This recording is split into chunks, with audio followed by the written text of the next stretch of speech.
Are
we broadcasting at the right kilobit per second? Oh my god, how many kilobytes? How many kilobits?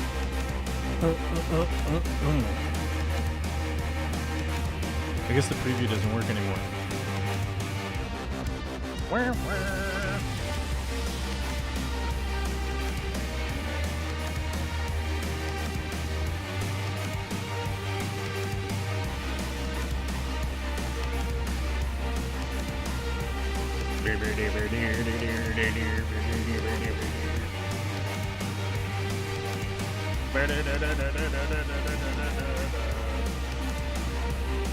Did it?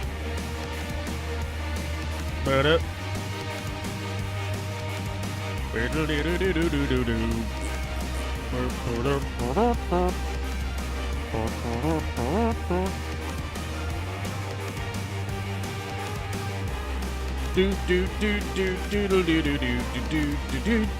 And when does this song end? Look at this. Does this still exist? Oh, it does.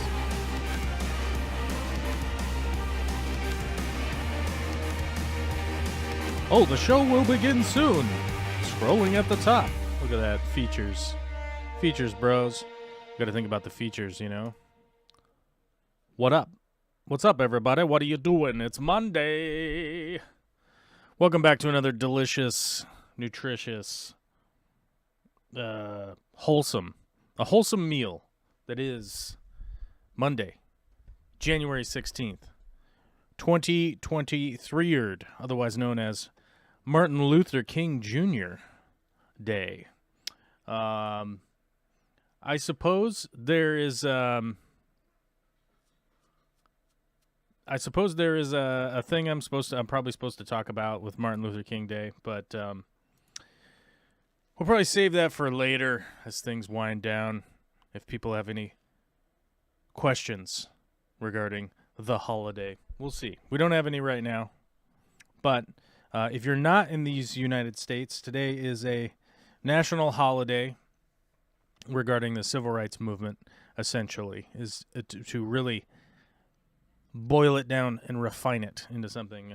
Today is the remembrance of the civil rights movement in these United States. So that's why a lot of people have the day off. That's why I posted in the chat, just got done jumping at the trampoline kids place. There's a trampoline zone. I don't know what it's called. Trampoline mayhem. I don't know. It's a indoor trampoline place for kids. I don't know if there's a specific age limit. But certain areas are supposed to be for toddlers. Certain areas are supposed to be for bigger kids, but they run amok. It's a wild place. As I highlighted in the chat, it's a crazy zoo. It's like a zoo with no cages, filled with children and parents that all kind of look sort of distressed, worn out. They have that look on their face, like they have the shell shock look on their face. You know what I'm saying? So, but it was overall pretty fun. It was kind of weird to go because Olivia doesn't have any brothers and sisters, so she doesn't have the built-in friends, She's all by herself. And then when you go there, the kids are all like sort of in their own little groups already, so trying to break in and make friends is a little crazy because they're especially wound up also. Those kids are they're at DEFCON 1, you know what I'm saying? There goes the guy on the motor scooter again. Very fun. Very fun. He must have the day off from work, so he's riding his motorcycle around that has zero exhaust on it. Very, very nice. Very nice. Very added benefit to living in a neighborhood. Anyhow, the kids zoo was pretty wild, but overall pretty fun. I think Olivia had fun. We jumped around. Aubrey was wondering if I busted out any sweet tricks. So I don't know if it's like against the rules, but it's kind of discouraged for the parents to be out there going buck wild. Like you're out there, but you're sort of just supervising and making sure people aren't getting hurt and whatnot. I don't think it's really encouraged for the adults to be busting sweet flips and twists and whatnot. You know what I mean? Can't be out there practicing your double toe loop or your triple sow cow. You can't be really busting out your ice dancing practice, right? Probably because you're gonna bonk into some 2-year-old, right? There's gonna be a little 3-year-old. There's gonna be a little 3-year-old named Odin or something, like some Norse god, right? He'll be named after some Ragnar. His name would be Ragnar, right? You'd be like, you named your kid Ragnar? Okay, cool. That's normal. That's a normal thing. And you'll do a flip and then accidentally karate chop that kid right in the dome piece, thusly ruining the whole entire weekend, I'm sure, or the next however many days we're talking about here, whilst Ragnar recovers from a traumatic head wound from adults doing flips, right? So, but I did definitely do a lot of jumping around with Olivia, but just keeping it cash, bro. You got to keep it cash. You can't go buck wild in there. It'll make all the other Lord of the Flies type children, they'll all ramp up and go insane, I'm sure. Zip Gun's going to be in and out for a bit. Gonna have to get something. I have to get something washed out and drying. I don't know what he's getting washed out, but he's getting something washed out. Big shout out to everybody in the chat today: Wesley, Frank Dominguez, 187 Ghost, Joel G, Aubrey, Skog Shrimp and stuff, Adam Wing, and Zip Gun. I believe Zip was first to the chat today, but my chat won't go back now because I posted a pinned comment. Because people. People on the iPhone, they always tell me, they're like, I have an iPhone. I'm very technologically advanced, but I don't know how to become a member. I don't know what you're talking about because there's no button for the iPhone people to click buttons on the YouTubes. They're like, hey, there's no button for you. And if iPhone people don't have a button, that's it. If iPhone people don't have a button, they're done. That's it. They just give up. They just quit. They're like, there's no button. That's the end. Well, I've pinned a button for you to push in the comments if you want to become a member or if you want to gift members. So that's why that's there. And the reason for that is our membership is down once again. Our membership has dropped dramatically. We're getting deep into the double digits now. We're getting way down there. Eventually we'll get to 1, and I'll just stop YouTubing. If we get to 1 member, I'm just going to quit. As they say in the business. In the business, that's what they say. If you didn't know that, that's what they say. Okay, let's get on to today's topic. Because you're all supposed to become members, and you're all supposed to do that, and you're supposed to gift members. You know, you already know all about all that. But let's get on to today's topic, and that is Replay Team 6. We're going to talk here for a couple hours about Replay Team 6. That's it. That's all we're going to talk about today. If you are Replay Team 6, shout out, leave a comment. You should do it because it's important. I like to know who you are. I want to know you. If you're a Replay Team 6 viewer, I want to know you. I want to know you forever, right? Yeah, you know what I'm talking about. Anyhow, today's topic, starting your aquarium on the right foot. That is today's topic. And I cannot... The guy, motorcycle guy. There he goes. There he goes. He's just riding up and down the street like a jack wagon. It's very, very fun. Not distracting at all. Not even remotely distracting at all. To have a guy high revving right out on the other wall, outside of the wall. You know, it's good. Anyhow, starting your aquarium off on the right foot. I wanted to talk about this today because I noticed this from not 100% assuredly, probably not even 50%, but let's say it is 50% for the sake of argument.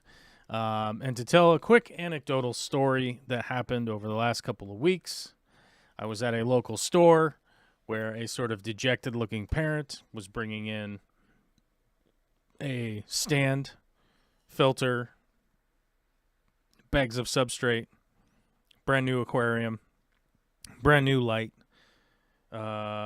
heater. Everything was there. Everything was there to start that aquarium and get it going. And I thought, wow, what could be wrong here? Turns out they didn't want to wait the couple weeks for the aquarium to cycle. Apparently they didn't even think that was a thing, so that they decided they're just going to return this whole setup that they got. It was a Christmas present, and the child was irate or something. I don't know. I wasn't there, don't claim to be there, but kind of overheard what was happening. And I didn't feel like, I need to interject my own stupidity into this whole situation. So I just was the observer guy being there, right? And, it takes a couple weeks to cycle an aquarium, and this was so Christmas is on the 25th, right, of December. So assuming that they got their present on the 25th of December, that was a Sunday. You could have set it up on Monday the 26th, and I believe this was Sunday the 8th when I saw this happening, because I was doing the math in my head, and I was like, if you had just set up this aquarium, it would have been cycled already, and you could be here buying fish to put in it, because it would have been a couple weeks already, right? And I thought it very odd that anybody would agree to, hey, I bought you this pretty expensive Christmas present, but because you don't want to set it up, or because you can't have fish in it right now, you're just going to take it back to the store. I don't know. It seemed very weird to me. But that experience is what sort of instigated this thought of going like, how many times have I run into this before? And it's clearly countless. That there's a lot of impulse buying in this hobby, and I understand, being somebody who's been around fish tanks for a long time and been at a multitude of different stores and that kind of stuff, that I understand you see something cool, you want to buy it, you want to add it to your aquarium, because that is sort of the nature of people. You just want to get a thing and then get it and put it in there. And then 2 weeks later, you have a gigantic problem on your hands. I've made videos about having a quarantine tank. There's still a lot of people out there that don't quarantine, right? I've made videos about pre-planning your aquarium. A lot of people don't want to pre-plan their aquarium. I don't know why. I don't know why that is. But one thing I do know is that pre-planning is paramount. And the reason for pre-planning is to have continued success as you move along, right? And this is the same thing as working on your motorcycle. If you want to work on your motorcycle, you better have a plan ahead of time, right? If you want to work on your car, you want to have a plan ahead of time. If you want to build a building, you should have a plan ahead of time. Any kind of thing that you want to do, it's best to have a good idea of the scope of the project, how the project's going to go, how the project is going to get completed, and if things are going wrong, how is that going to be addressed? And I really feel like a lot of people are playing from 3 touchdowns behind, because their fish have ick, they have velvet, they have crazy algae, they have all this nonsense going on with their aquarium because they didn't take the couple of hours to pre-plan what it is that their aquarium was going to be, what their expectations were, how much time they could actually dedicate to doing something. And I find that to be incredibly discouraging, not only being somebody who's trying to give people good advice, like for me, but I imagine it's got to be ultimately the most discouraging thing for the people that are trying to just have an aquarium and enjoy it, right? And I'm not sure if it's a lack of this advice, because I was trying to sit and think, like, how often do I actually hear from creative types that actually will sit back and talk about, like, well, you got to plan things out. Well, how about you just wing it and it'll be fine. We'll figure it out, right? Let's vlog everything, right? And I don't see a lot of here's solid advice videos on like what to do. If I go flip through a magazine, I don't often see here's advice on how to set up your aquarium. I don't often see people like hammering down on reminding people of how to cycle an aquarium, how to observe for that, how to test for that, how to do all these things. And I feel like I'm kind of bashing my head against the wall sometimes with people they'll send me an email like, what's wrong with my aquarium? It's like, I don't know what's wrong with your aquarium. I don't even know what you're doing with your aquarium, right? So I don't know how to help you because I don't even know what you're doing because you haven't told me anything that you're doing. You just want to know how to fix it. I get lots of strange comments regularly for having a YouTube channel that's been around for a really long time. So I understand that, like, for the average person, they're probably like, well, I don't ever see anything like that. But I see it on such a regular basis that I feel like I want to keep trying to hammer down and explain to people that, like, if you have a plan and you start to follow your plan and stick to a plan, 99 times out of 100, things are going to go pretty darn well. Will there be issues? Yes. Will you be able to address the issues? Much more readily than if you are just winging it constantly, right?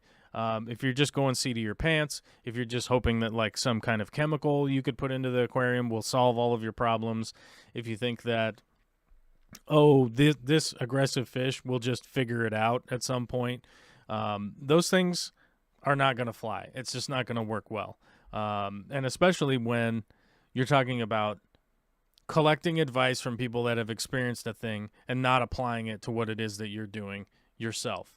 I've seen a lot of that happen where people would go, oh, that's too many cichlids, or that's not enough cichlids. You don't have enough in your aquarium, or you have too many, right?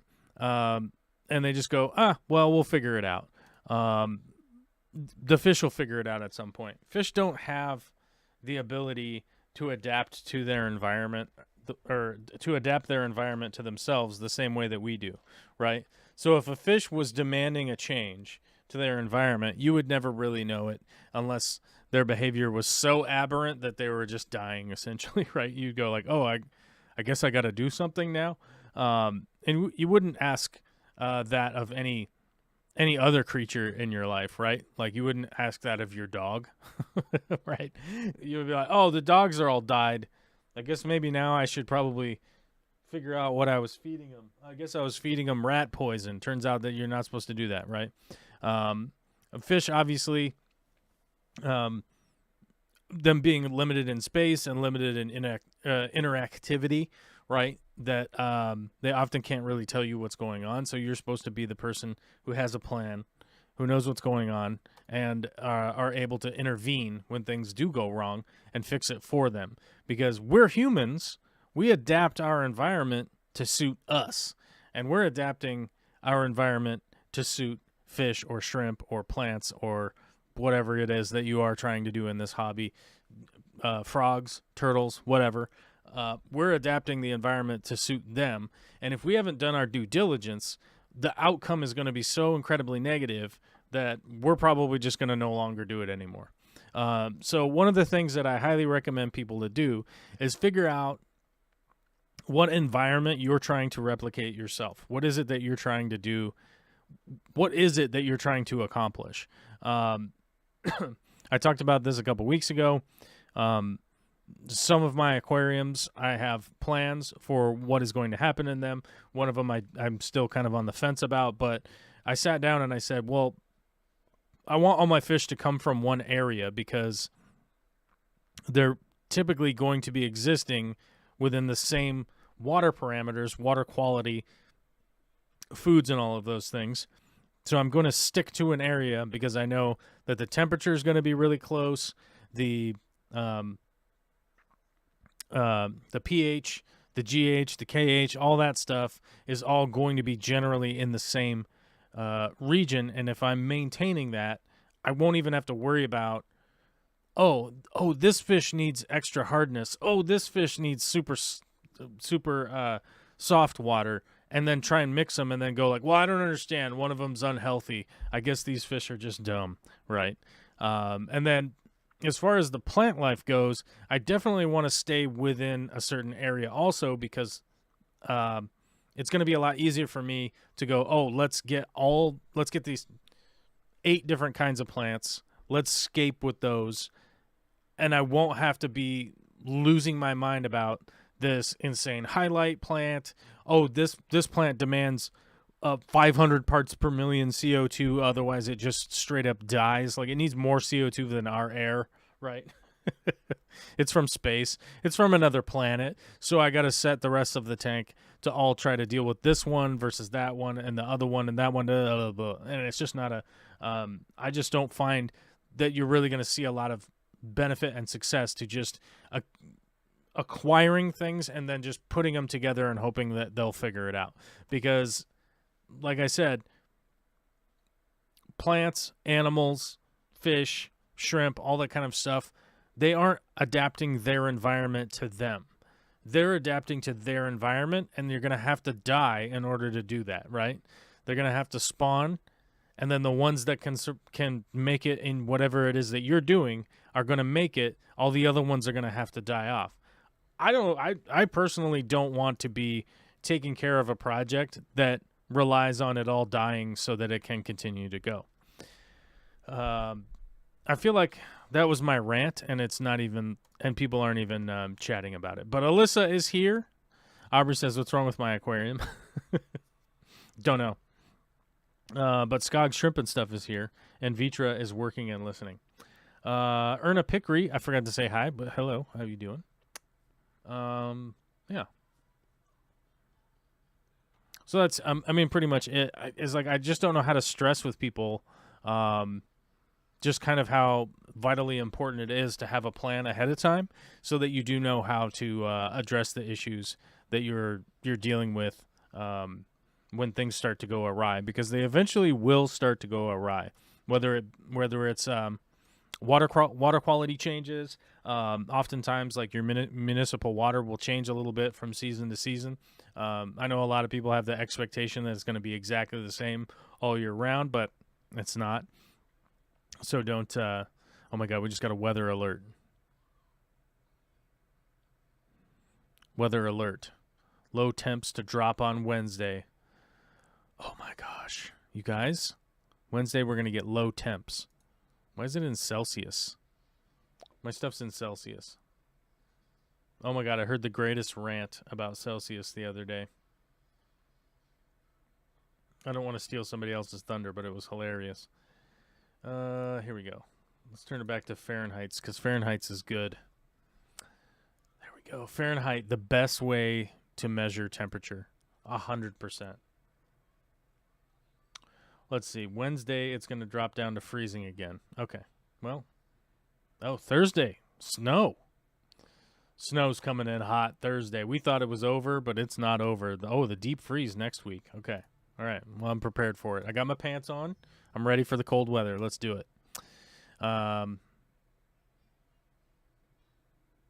Put my fish in a temporary 5-gallon tub during our remodel, and now that it's finished, I've had this permanent tank half set up for like a month now because I want to get the aquascape perfect first. Personally, I've done that myself. I've kept fish with like a little tiny nano heater, and a little filter. I never really used the sponge filters all that much, although it would have been probably easier to use a sponge filter. But I used the hang on back aqua clears. But I switched them over into the those 10-gallon tubs. Right, you can get those like 10-gallon tubs at Home Depot or Lowe's or whatever, and those had a little more surface area and kind of space for everybody to be roaming around. Right, although everybody could be just like chilling in there. And it kept the filter cycled. But I respect the fact that like you want to get the aquascape correct. What I would do if that was the case is that like I would just get the bigger tub. I mean, they're like $10 or something. It's not a crazy amount, and just give them a little bit more space, and it should be not that big of a deal. Realistically, as long as they're being fed, as long as the water quality is reasonable, like the fish don't really seem to be extraordinarily negatively affected by those like temporary housing situations. They're just like, oh, I guess we're in here now,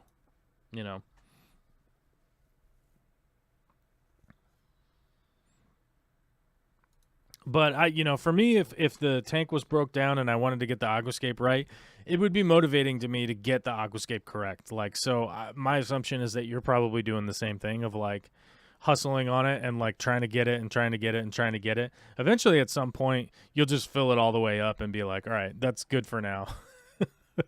I've been there before where like 2 weeks went by and it was like, it's time to just fill this up. I just filled it up and get it back rolling again and be like, oh, I'll come back to this in a week.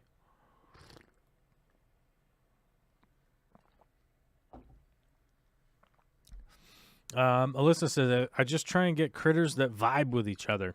And I don't understand when people just see a fish and want that fish and don't even look up what its needs are on their phone. Yeah, I mean, that to me is like the most basic of things that you could do is literally like be looking at a fish at a store, be like, wow, I'm really interested in this fish, and then stand there in the store and look it up and actually check it out. And be like, oh, you know what? I don't have a setup that I could do this fish, but let me go home and get working on a setup that's going to do that, and see if I need to take something out or add something in. It's a fairly important thing, but it's like almost even in my mind like the minimal, like a bit of work that you could do when like window shopping is going like, what do these guys want? What's going to work well for them, and do I have that? But also, like, one of the downsides to that is like, do you have a working knowledge of what aquariums you actually have, right? Do you actually have an aquarium that is already those tank parameters for that fish, or don't you? That almost is going to be one of those. That's almost always going to be like a big issue with certain folks that are like, well, I don't really know. I've encountered that a lot. I've encountered that often, even when you ask a question to somebody and you're like, well, is your water cycled? And they're like, I don't know. And you're like, how do you not know? Like, this is like not knowing your ABCs and wanting to write a novel, right? Is it possible? It's possible that you could write a novel without knowing your ABCs. You could do written word, or you could dictate it to somebody, but it's going to be extraordinarily difficult if you don't have the basics. If you don't have the basics down. The plan is super underrated. I can't even tell you how many bad plans I've seen at the store. Yeah, I mean that's one of the biggest issues I've seen in the United States. Admittedly, I didn't really see much of that in Europe, and it's not to say that like Europe has everything figured out or whatever, but there's definitely a different reality that I've noticed with visiting Europeans and being in Europe, right? And seeing what goes on in the fish stores there and with people there. Oh my God, we have a gifted membership storm happening right now. Skog Shrimp and Stuff has gifted 10 memberships. Oh my God, we better update this.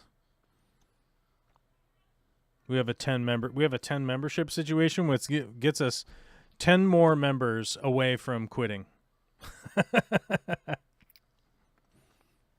Well, thank you very much, Steve. We appreciate it. Let's see who got gifted. Who got gifted? Let's see. Jen Yu, Jim Williamson, Big Shrimpin, Kevin Weezemile, Turnings Enigma, Noser 138, Aqua Garden Zen, SC Catahulas, Glitch Aquatics, and Joe Sneed. The PA Fish Preacher just showed up. So what is up? We just got gifted a bunch of memberships. So yeah, gift memberships whenever you feel like you want to. It's just a thing that you could do. Oh my God, it's getting warm in here. Did somebody turn on the heat?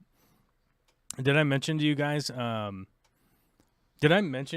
Like our insane electric bill last month? Like our furnace is not functioning properly, and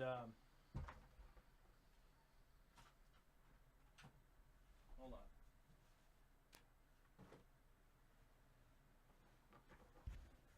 I had to turn on my fan. So this big giant room I'm in, I'm right next to the heat register. So that's why I'm always like, oh, it's so hot. I'm dying, just because the furnace comes on and I'm right near it. And I could potentially close that one up there, but then my guess would be it would get cold in here. And then I would just be complaining that I was cold all the time. So I just turn on my little tiny micro fan over there. Anyhow, what were we talking about? Oh, the giant electric bill. So our furnace is straight up malfunctioning, and we got a $700 electric bill last month, and it's a real kick in the balls. I was complaining about stuff last week, so I'm just trying not to complain about stuff this week. If you guys want to hear me being upset about all of these this nonsensical crap that's been going on, you could listen to last week's, but it was just another real kick in the balls of like, oh my God, we gotta fix the furnace. Yeah, it's a nightmare. It's a bit of a nightmare right now, but what are you going to do? There's nothing I can do about it at the moment, so we're just going to do a show, dude. I like the people who do 100% water changes in their 10-gallon aquariums and wonder why it all goes bad. That's pretty true. That's pretty true. I've definitely seen that before where people drain the whole entire aquarium, take everything out of it, like wash it, and then stick it back in the tank, and then wonder why their fish die all the time.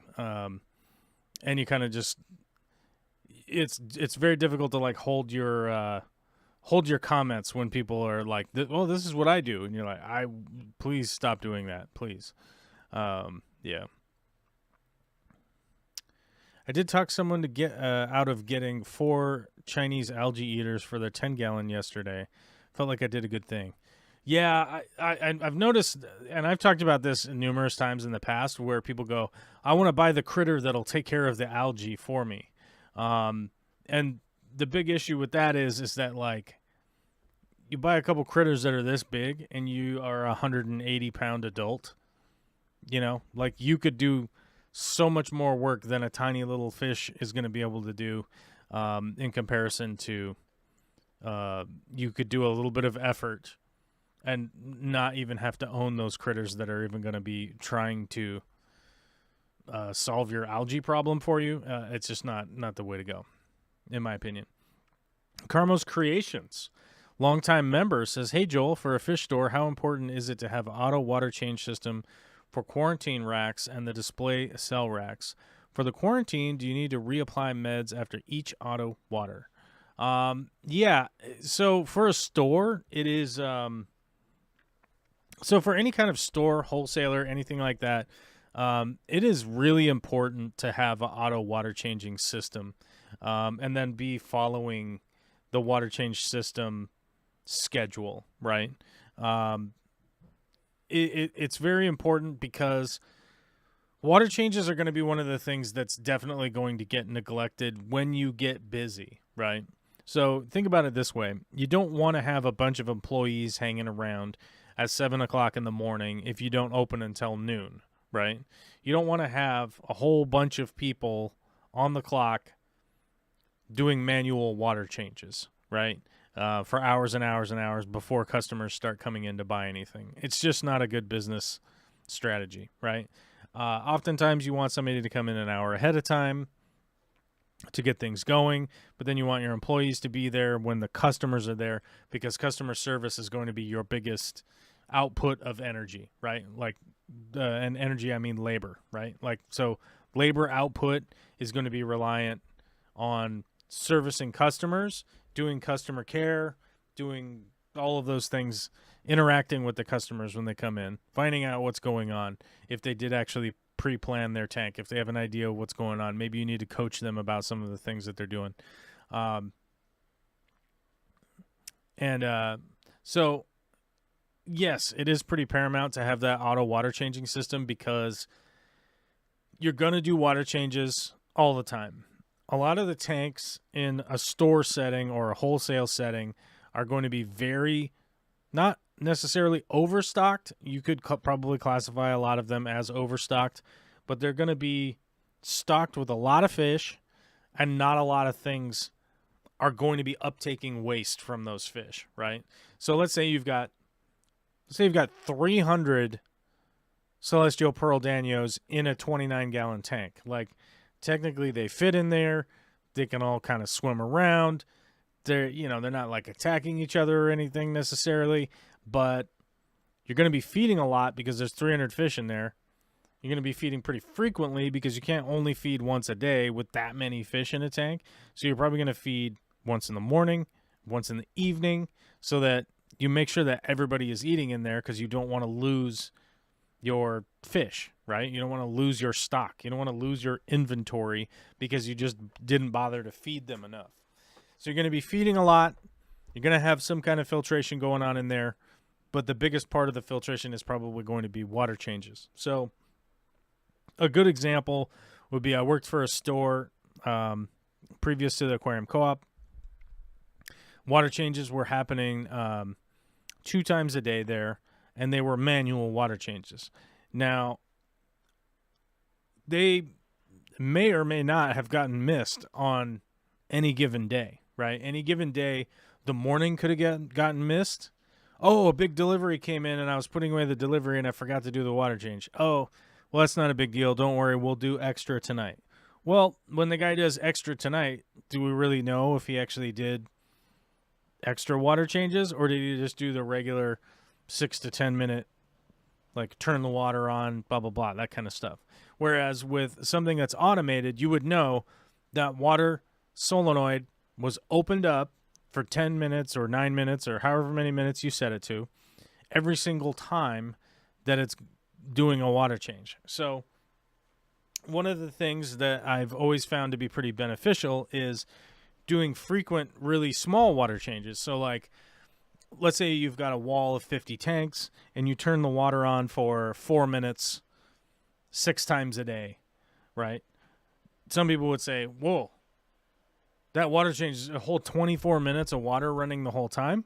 Well, you could run the solenoid and open up the system for 10 minutes twice, and you basically have 20 minutes versus 24, and you're probably going to have some pretty decent swings to your water if you're only doing those 2 water changes, right?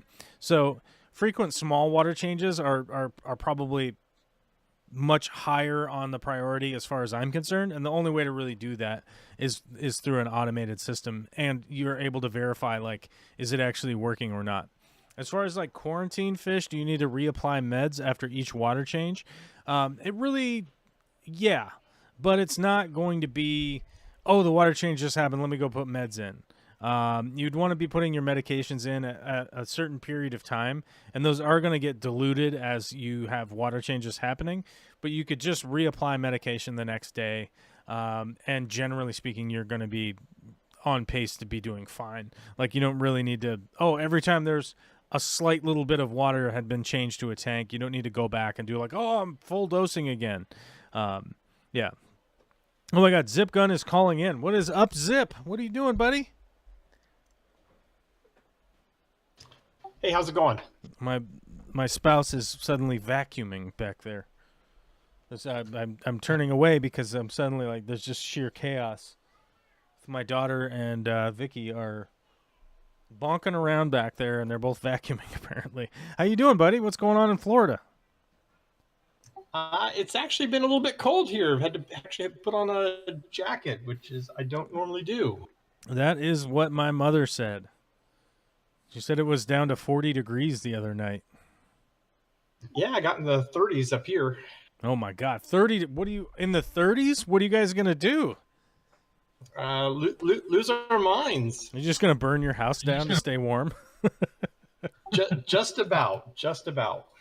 You see everybody digging up their, decades-old puffy ski jackets and crazy stuff from when they, were up north. When they used to snowbird. Yeah, walking around like they're coming out of some kind of an apocalypse video game. Right. I get kind of jealous sometimes about from those people that they get to do the snowbird thing. You know, I'm like, look at these. Look at these guys being just wealthy as all get out. And they're like, I don't like the weather. I'm gonna fly to the different weather. We get a lot of older people that that they come down with their motorhomes. Mm-hmm. Yeah, I guess I could do it that. I guess we could do it that way. We could take our RV and like park it somewhere, huh? Yep, they tour the rest of the country the hot months, and they come down, to Florida or Texas for the winters. Once the snow. Texas is. What's going on in Texas? The Texas with their crazy energy grid. That's not the greatest. We got our problems, but at least our energy's on. Yeah, the power grid situation there is. So, like, I've tried to explain to people because we were actually hanging out with a couple from Texas yesterday. The kids, we were doing a play date with the kids. The kids were going wild, and they were talking about all of the trouble that they had when they were down in Texas that they don't encounter here at all. And one of the things that two of some of the things that we were talking about were like when the power grid goes down, or your power prices like fluctuate like crazy because it's all privately maintained and it's not backed up by the federal grid. Like Texas is uniquely the only state that doesn't have a backup of the federal grid. So like if it goes down, it's like, well, tough. Too bad. Like nothing you can do now. And the other thing is roads. Like we don't really have toll roads here. We have like a toll road. But it's really, or we have a toll bridge and a toll tunnel and a toll road that you could pay if you want to be in the faster lane. But we don't really have like road tolls here. And they were like, oh, it's kind of interesting, like the big differences of not having to pay for a toll road, so that it doesn't have gigantic potholes in it. Yeah, Florida's weird. We've got some areas and some major roads or toll roads. The majority of the places we don't, but there are a few big ones. Or if you're in like the Orlando area or going across Central Florida, there's a toll road, and if you're going on up and down the west part of the state, there's a big toll road that goes up and down the state too. Right. Uh-oh, New Local Austin says, I would get defensive because Texas, but yeah, the power grid is dumb. Well, it was funny because we were actually talking about it yesterday, where with this family that we were out with, it was like super ridiculous because they were like, yeah, everyone we would talk to in Texas would always say that like Texas is the best place in the world. But then if you actually got to know that person and be like, where else have you gone? Where else have you been? And they'll be like, Texas. It comes to turn out like they've never even left the state that they think is the best place in the world. It's like, what are you comparing this to? You have nothing to compare your experience to. It's very odd. Yeah, they've got both kinds of music, country and Western. Yeah, country and Western. We've got both. Yeah, it's very strange. But yeah, I mean, just like every other place in the world, there are cool people in Texas for sure, and there are certainly cool things to do and be at in Texas. It's not all bad, of course. I never try to pigeonhole Texas or Florida for being terrible places, but yeah. But you know how it is. I don't want tumbleweeds. We have that same weather here in Eastern Washington. We have Texas weather in Washington, and I don't enjoy it for long periods of time. It just like I don't want 7 months of 110 degrees.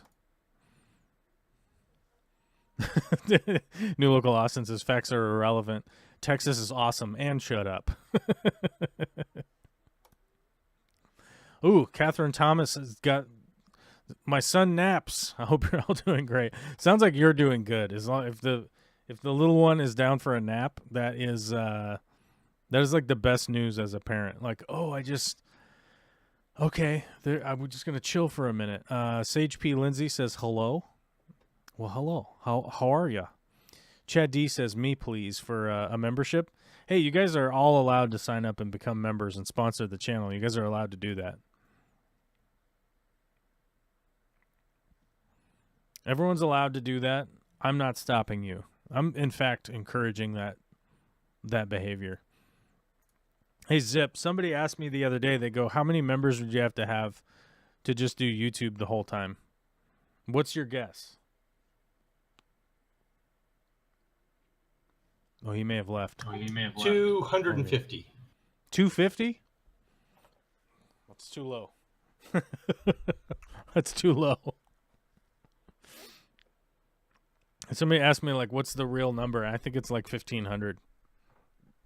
It's wild. I realized it the other day from the perspective of, like, oh, my God, we've got, like, 200 people sponsoring the channel. That's, like, totally wild, right? But then you go, like, what's the real number of, like, oh, I could just do YouTube stuff full-time all the time. And then that number becomes pretty daunting. It becomes oh, that's not good. And, of course, the moment that I upload a video that nobody likes, everybody hates, then all of a sudden I lose my job. Oh my God, Skoggs is here. Skoggs has arrived. We're getting a group call today. It's going good. Oh boy, it's a party now. It's full on. There's 3 dudes. 3 dudes on a voice chat. That's a party as far as I know. Oh. So could I take a stab at your question here? How many members? Yeah. 650. $6.50. That's your number. Yep. Okay. Well, I think I already ruined. I think I already ruined it because I said it's the number's like 15 or something. Oh, is it really? It's like 1,500. Yeah. Wow. Which I'm Wow. like, oh god. So Catherine says, I mean, you get like $4 per month per member. So yes, my membership is, I put it at a $5 minimum because Patreon has a $1 minimum. So if you guys want to do Patreon, you can do that. But so YouTube takes 40% of memberships, right? So it's actually $3 because I'm no math wizard, but 40% of 5 is $2, right? So they take that, and then I have to pay taxes on top of it, which creator, private business owner taxes is like 37%, I think. I'd have to go back and look, but I think it's 37%. So another third comes right off the top of that. So it does have a tendency to start going like, oh, well that okay, I can see how this starts to pile up into a a much bigger number. Right? Yeah. So yeah, I know. Somebody was asking me the other day, and they were like gobsmacked. It would be a good way to explain it. They were just like, "What? It's that many?" And you're like, "Yeah." And it's difficult because you go like, wow, we're doing so good, but then also at the same time it's like, oh, I got to go to work 50 hours, 60 hours this week so that I can pay all these bills I got here for having had a kid,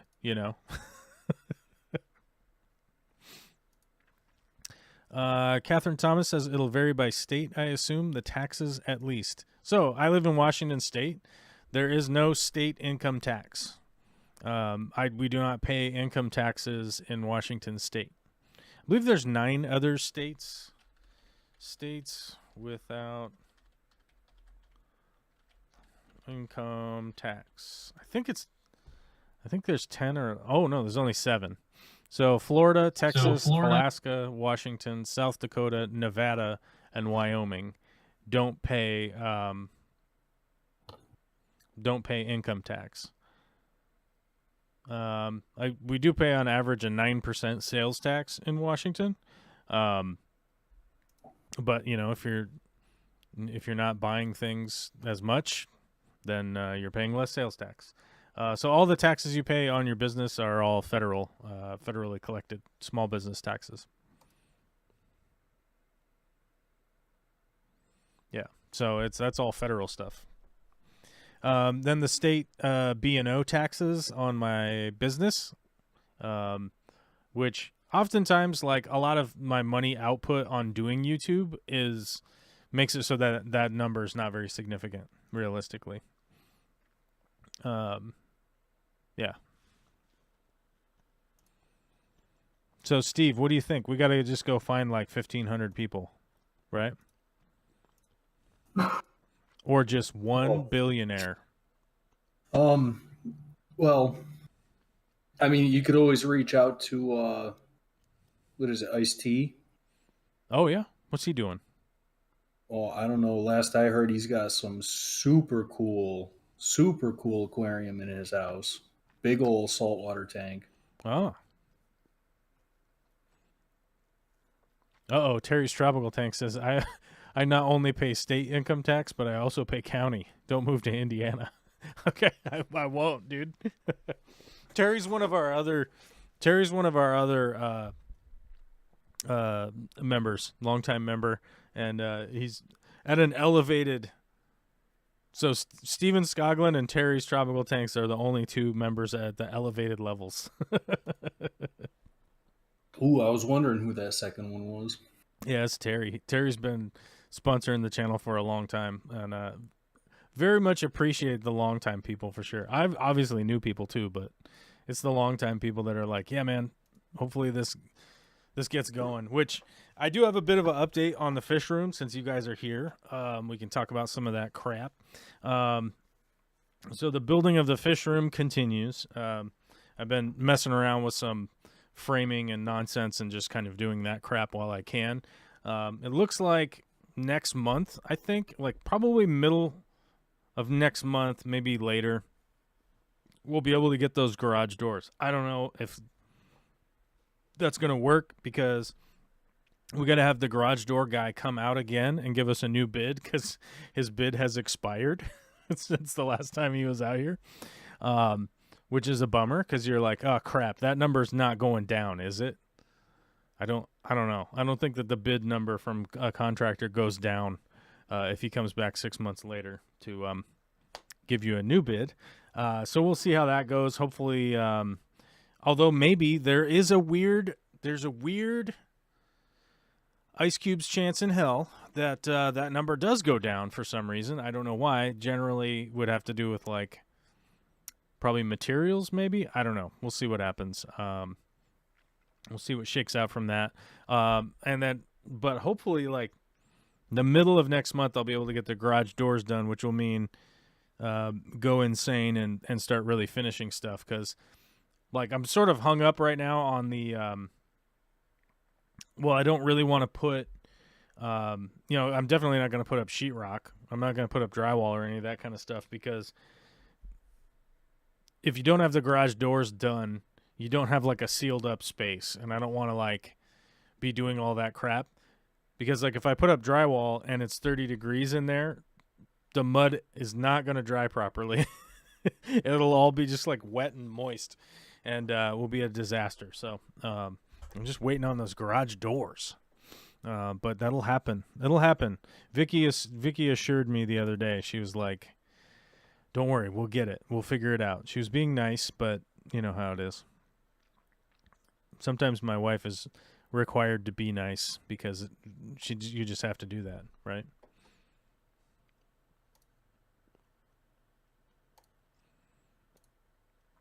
People keep asking me about how's the store build going. The store build is going fine. Things are moving along with every little project that goes along. I was actually, this last week, I was running a bunch of different paint tests to see if we actually had the right colors. We had to get a bunch of steel work done for some of these shelves, these big shelf systems I've been building. They need steel support from the ground, from the earth, so that when they get weight on them, they just push against the earth and not buckle off of a wall hanging position. And then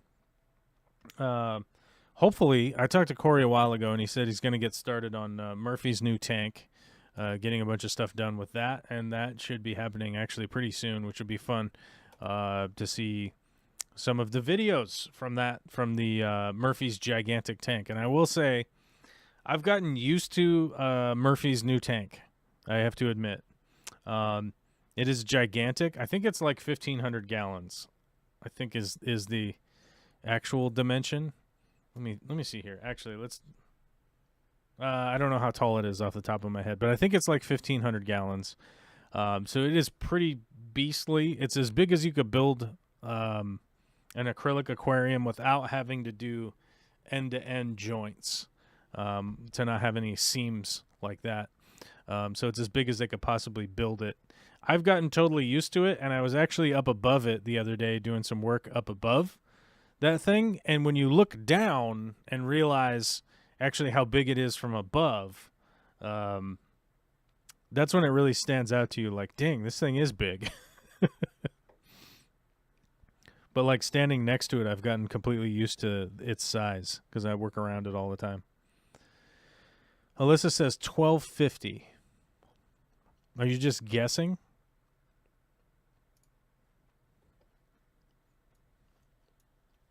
I've been out of the loop for a couple of weeks here. Is old Koopy building a new store? Yeah, I've been building the new store, yeah. Wow. That's cool. How many? 120. I think it's 10 feet long. So we go like that. Hold on, let me get, I'm guessing, I think this is the dimensions. So then we'll go divide by 12, divide by 12, divide by 12, times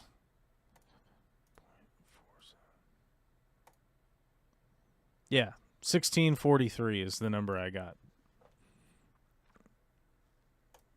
So I think it's like 1,500. But I'll throw a tape measure on it when I'm at work tomorrow and get the actual water volume for you. But I think that's what it is. I think it's 15. It's 1,500. It's a very big tank. You could swim in it. You could swim around in there.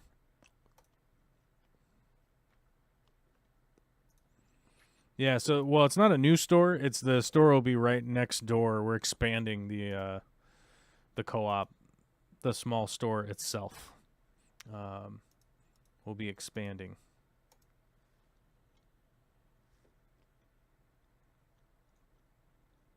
They're taking over that strip mall. And slowly but surely, we're taking over the strip mall. Although I will say that so the business that will be right next door to where the co-op is now.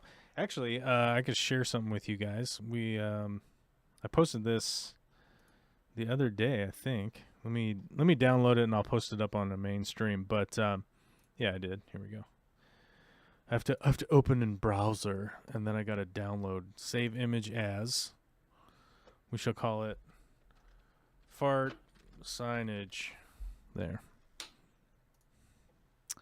And I can post it up in the YouTube so you guys can see it. Oh my god, you guys are viewers. Pushing buttons. So the business that is right next door is actually it's called the Scrub-A-Pup, but this right here is the new sign. So something last year triggered the old sign to give up. The old sign gave up. It just, in the middle of summer, it was like, I'm going to be faded and I'm going to be brown. I'm going to be super brown. I'm going to be faded. I'm going to be creepy looking. So this is actually an installation picture, well, installing that sign. But the new signage is up at the Aquarium Co-op. So if you're in the area, you should just stop by and look at the sign and admire it. But the business that's next door is called Scrub-A-Pup. And they are quite successful. They're a very good business. Everyone that works there is like middle-aged nice, if that makes sense. Like sort of middle-aged older person. Like, oh, that's a 58-year-old person that's just being nice. And does that make sense? Have you? You know what I mean? It's not like it's not a bubbly teenager nice. It's like, oh, those are full-blown adults just being nice. Okay, cool. Everyone that works there is like that, very, very chill. Most of the stuff that they do is like therapy. So almost every dog that comes in there is like got some kind of issue, elderly issue, behavioral issue, like won't allow it to be washed at other dog places. And so they actually they fill up this big pool and they go in with the dogs and wash them in this big pool. So, but it's a very successful business. I don't think that one will ever go away. So I don't foresee us being able to ever expand any further because of that. Like the Scrub-A-Pup business is doing great. The other businesses along the other side are doing whatever they do. It's hard to say what they do, but they seem to be fairly permanent. The two businesses that left essentially, they were not doing that great. So you kind of go like, well, that sort of makes sense, right?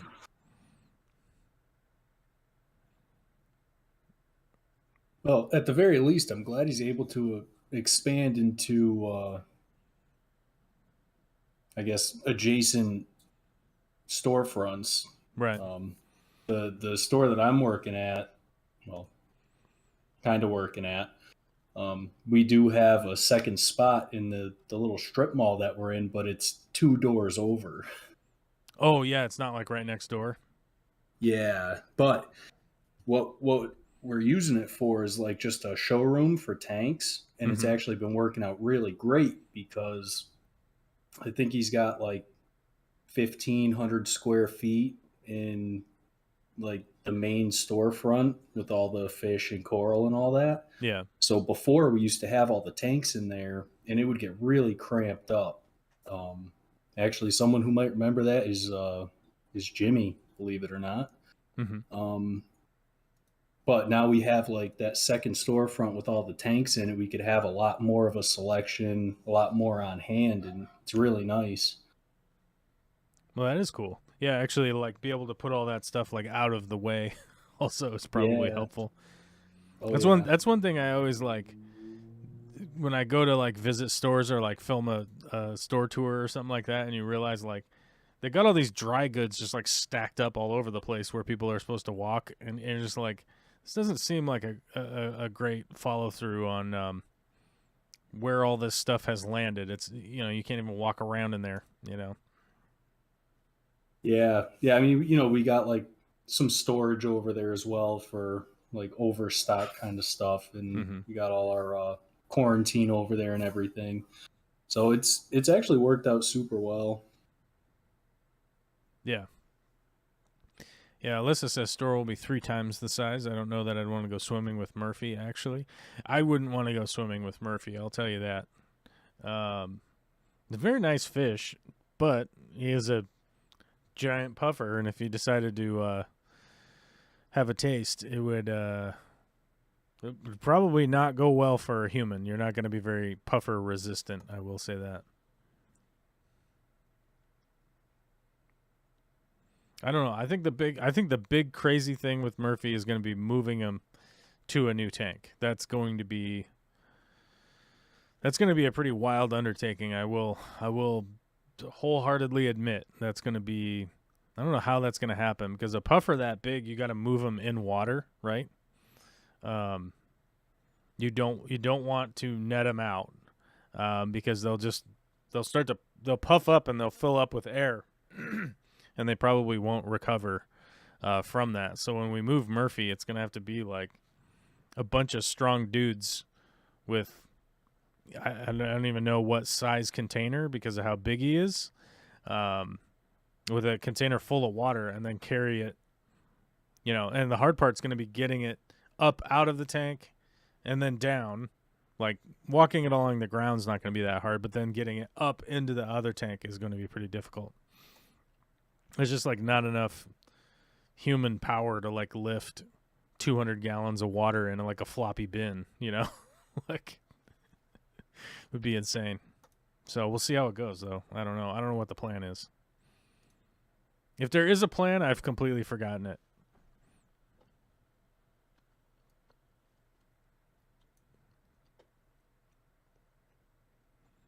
Is that something that needs built-ins? So Alyssa says, I would think they would do it like they move giant koi. So like the big difference with the giant koi is that they anesthetize them. So they basically get them all jacked up on like fish morphine, basically. And then they just put them in a big bag, right? And then put the bag into a box, and then they put water in there with them. I've watched them do it. They didn't want us to film it when we were there, so I didn't. But because they didn't want people to accidentally to try it, basically, without like having a good knowledge of the chemicals that they were putting in there and stuff. They just didn't want any. They didn't want any of the blame or blowback coming onto them from something that got released onto YouTube or whatever. And people like, well, I watched these guys do it. I thought it was a little paranoid, but hey, it's fine. I will always follow people's requests to like not put something, post something publicly if they don't want it. As a guest, right? I'm always a guest to the other people's hospitality. But the big difference with koi and puffers is that the puffers puff up, right? So they'll be completely in that a predator response, right? So they're gonna that puffer is going to think that they're under attack, right? That something is trying to eat them, so they will puff up. And if they're up out of the water, they're gonna puff up with air, right? Because that's the only thing that they can suck in, basically, to start to puff up. And if they do that with air, generally speaking, my understanding is that you have to like release that air. Which means a surgery, essentially. You're going to have to do some kind of surgery to open them up. to get that air out because they can't push the air back out of them. Plus, they'll be super buoyant and floating around on top of the water. And so you have to get that out. And then, of course, doing any kind of surgery on anything or anyone or any fish or anything like that is A, dangerous. B, you're going to likely introduce like an infection at some point, and introduce a lot of stuff into wounds and things that there's really not much as a person that you could do about that. So it is fairly risky to just pull them out into the air, right? But they're, like I said, if there is a plan, I'm either forgetting it or I never knew what the plan was. one of those two things I'm either forgetting, but I think it is, like when we moved Ladybird, I know how we moved Ladybird. A big container of water. Got Ladybird into the big container of water, then dumped the big container of water into the new tank. Murphy is, I don't know, 8 times the size of that Ladybird was at the time. So, like with the Shotodenai puffers, you don't ever net them out. You always want to usher them into a container. So any kind of puffers like that, you want to move them in water, right? You don't want them to ever be out into the air. They just likely aren't going to recover from it. It's not something they're suited to ever recover from. So I don't think that they have any tactics that they try to do to like save themselves from dying. So, yeah. Caitlin de Rossier says, I feel like I'll have to see someone in it to envision the full scale. The 800-gallon didn't look nearly as big until Jimmy got in there to escape it. True. That is a real perspective shot of like, because the 800-gallon is big, and you go and you stand next to it, and you're like, man, that is a big tank. But I've also gotten used to the 800-gallon. Like, it just seems like a normal thing to me now. I've been around it 1,000 different times, and while it is a big tank, it just seems normal to me now. Like, if I'm over at Corey's studio, it's like, yeah, there's that tank. Yep. Okay, moving on. And I probably will get like totally interested in like a 3-gallon bookshelf tank that he got for free from somewhere, and then just set it up with a moss ball in it or something goofy. Because I'm like, oh, what's that? Because I've just been around that tank, the 800, so many times. Plus, I don't even want a tank like the 800. And here's the main reason why: you can't reach your arm down into that tank.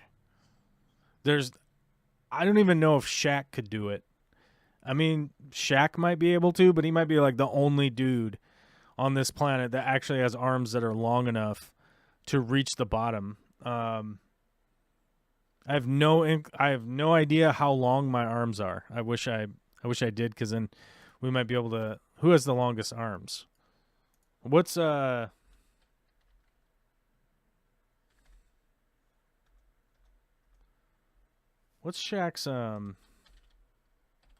wingspan? How long are his arms? So, all right, Shaq's 7'7". He's very big. I think we guys will know that.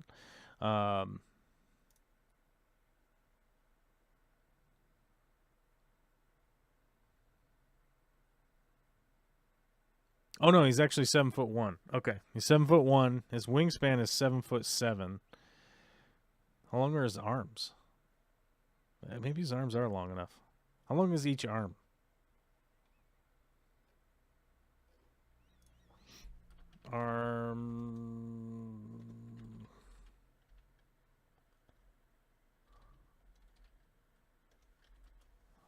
Arm length. How long is his arms?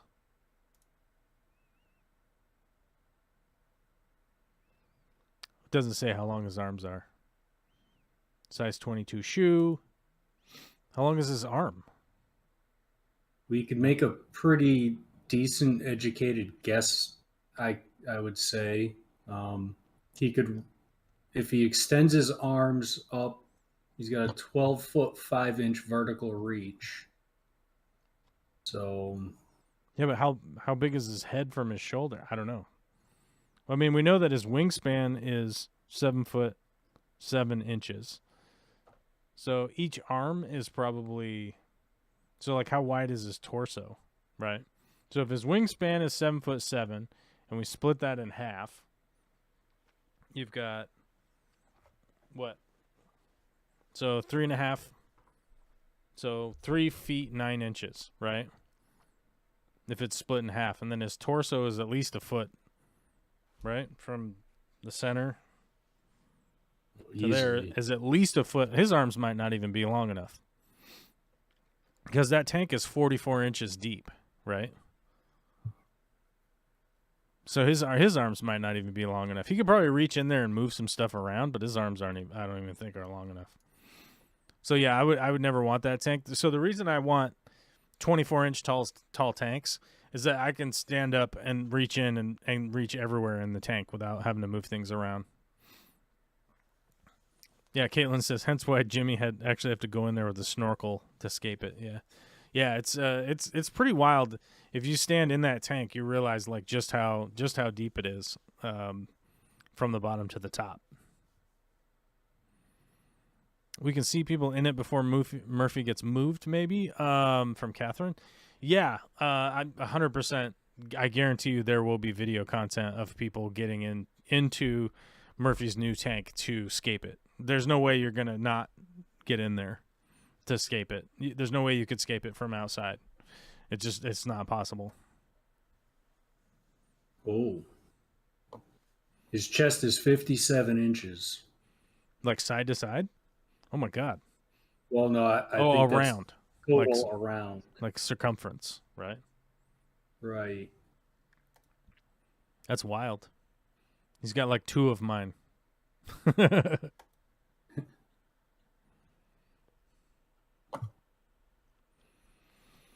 Can you imagine being someone that gets Googled for the size of a body part because of an idle curiosity or whether or not you could touch the bottom of an aquarium without drowning? Nope, I can't imagine that. And no one's ever Googled that about me. But we could ask Shaq.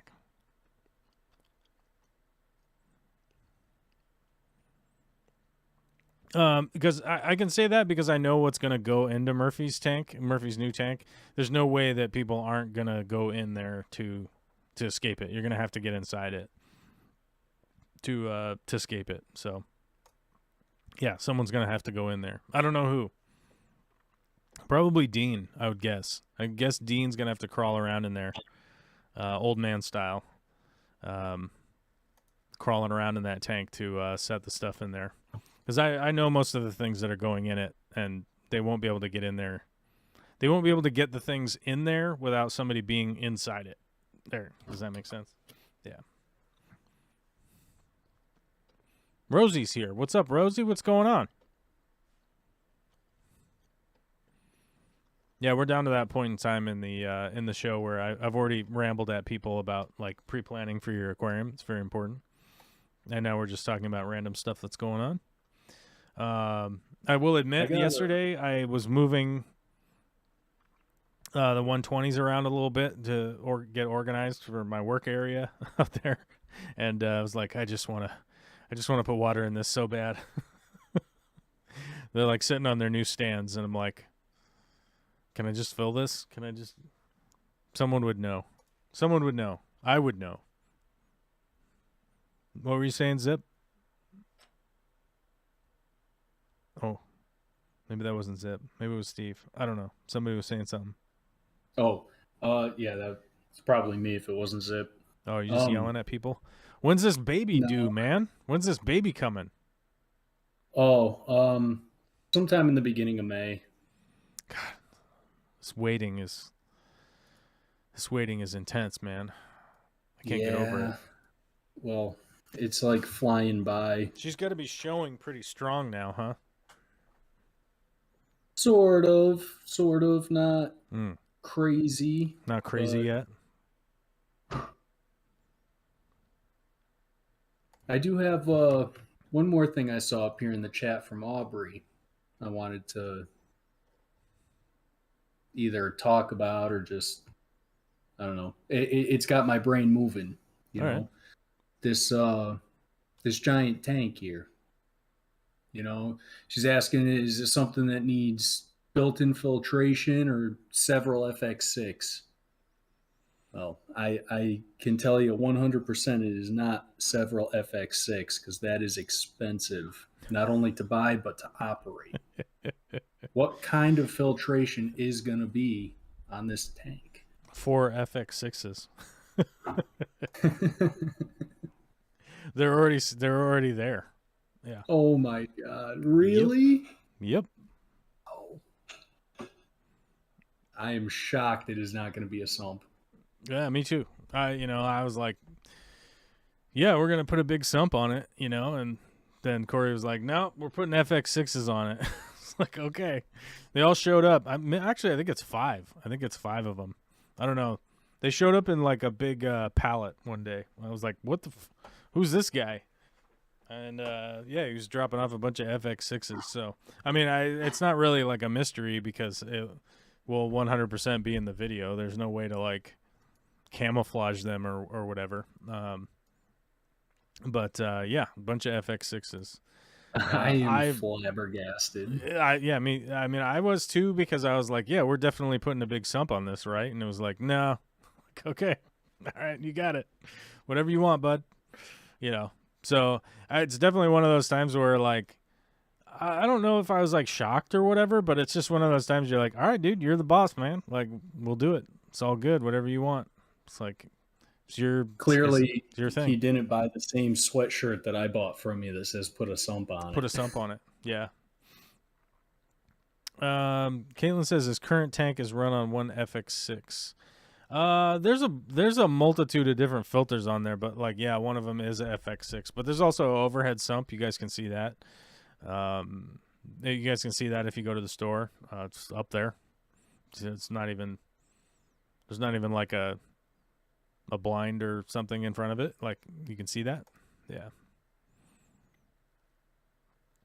Yeah, Corey does like multiple filters. That's how he likes to do it. So, and like I said, it's his project. So, you got it, boss. Like, whatever you need, we'll do that. It's fine.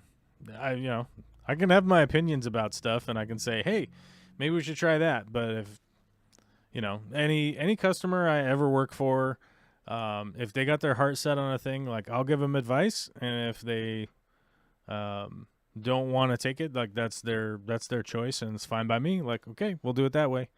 Doesn't bother me. I mean, I feel like a bunch of FX6 filters on there will be fine. It'll work well, and I'm sure like I'm sure one of the big concerns is like maintaining them from the standpoint of having employees maintain them and all that kind of stuff is a big concern too, which is not really a concern I ever have to think about because I'm always the one doing my own maintenance. Sharkfin Adventures says, "Hi y'all." Well, hi. How you doing, Sharkfin? I think I still have a really old video of me putting a shark fin on Grunther's Prius.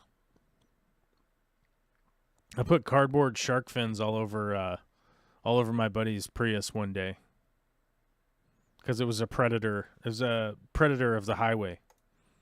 Predator of the highway. Dave Yant Signs asks, "How's your saltwater tank?" I don't have a saltwater tank. I broke it down. I don't know, 2 years ago.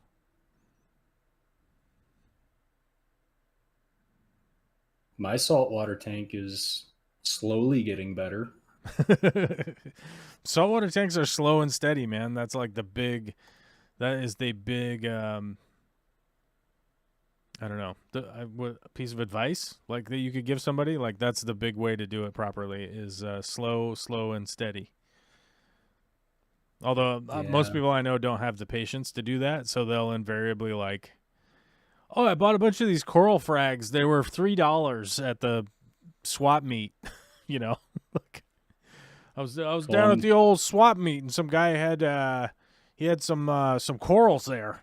Like, what else was there? Oh, car parts. Old baby clothing. Yeah, it was like an actual swap meet. And they throw that in their tank, and then parts from 1960.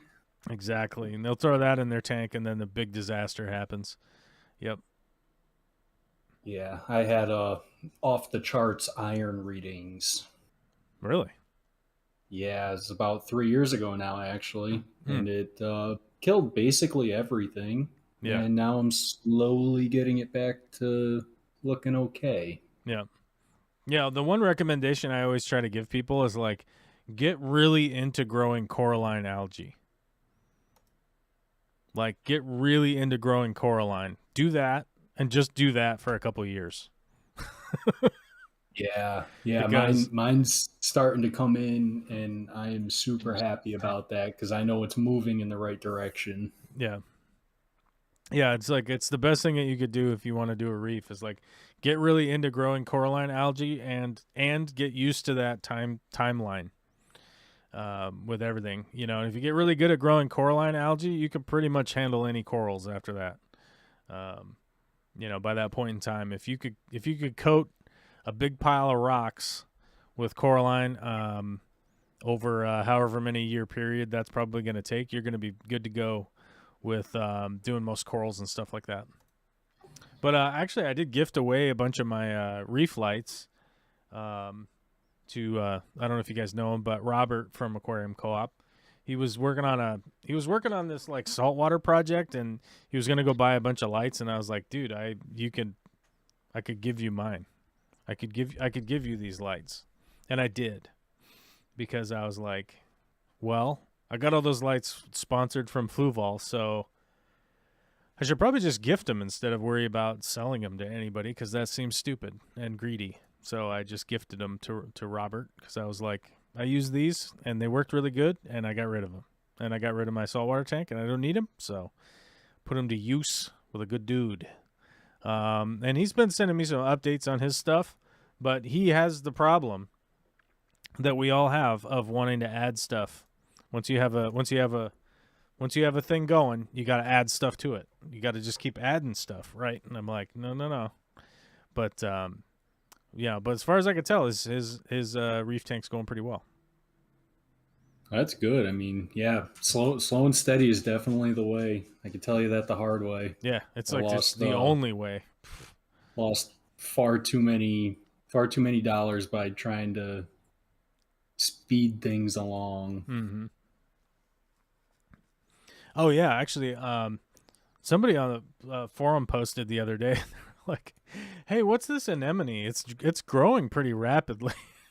Oh like, no! It's like, yeah, hey man, that's a carpet anemone, and yeah, you're in for it, Chief. So, which is a perfect example of like, I saw this cheap coral, it's really cool, put it in. Like, yeah, well, that's you're gonna be on a downhill struggle for a long, long time. Good luck.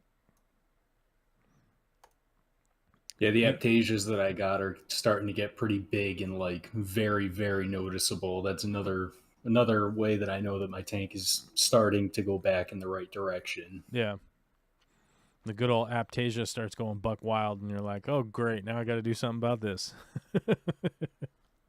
Yep. Yeah, and you're gonna get some shrimp that are like, these for sure will eat aptasia, and immediately walk right past them to go eat some of the fish food that you dropped in there. Like, hey, what's... Or the few zoos that I got left. Yeah. Oh yeah, yeah. I'm just gonna go over here and eat these zoanthids. They don't have very much. They don't have very many toxins to them. But the aptasia, those are hard to eat. So I'm gonna eat the easier stuff. Yeah. That's a brutal reality. That's the saltwater equivalent of buying Chinese algae eaters for your algae, right? I bought these peppermint shrimp because they're gonna eat my aptasia for me. They're just gonna gobble it all up, and you're like, no, they're not. Do you feed your tank? Like, yeah. Well, they ain't gonna eat that aptasia. That's a pain in the butt. Well, I wouldn't be buying any peppermint shrimp now anyway. They're like $15 or $16. Oh, easily, yeah. Oh my god, they used to be like $5. Mm-hmm. What happened? COVID. The pandemic came and dropped the bottom out of a lot of, I guess, markets, or whatever, you know. Hey, is everybody here hitting the like button? You're supposed to hit the like button. And then you're supposed to donate memberships, just like Steve. And then you could call in on the show and talk about your Aptasia problem. Well, hold on a second. Let's make something clear here. You don't need to be donating memberships to call into the show. You got to be a member. Well, okay, so you do have to be a member, but you don't have to donate the memberships. I wish more people used this feature of calling in. Like, it's great to see, Zip Gun here. That's awesome. Mm-hmm. Alyssa hops in every now and then. I think that's awesome. I wish more people did it, Oh, they will. A lot of people they want to like call in because they want to confront me on stuff, and I'm like, yeah, cool, let's do it. Let's just schedule that out, and then we'll talk about whatever it is that you wanted to talk about at the time, that is appropriate or whatever. But mostly it's just people so one of the reasons why I limit it to members is because I'm like, those people just want to call in and tell me to F off and try to get me demonetized or whatever. So then you're like, well, that's not fun. That's not fun for anybody. And especially with all the new YouTube policies now. It's pretty easy to do that. It's pretty easy to get people demonetized or whatever. Just you could call in and just say crazy stuff, and then they accidentally broadcast it. And yeah, they released all these new rules around swearing and all sorts of stuff like that weren't there before, because we're in the age of 2023. You can't be doing swears on the internet anymore. Not like back in the good old 2017s. No, 2017 you used to be able to swear.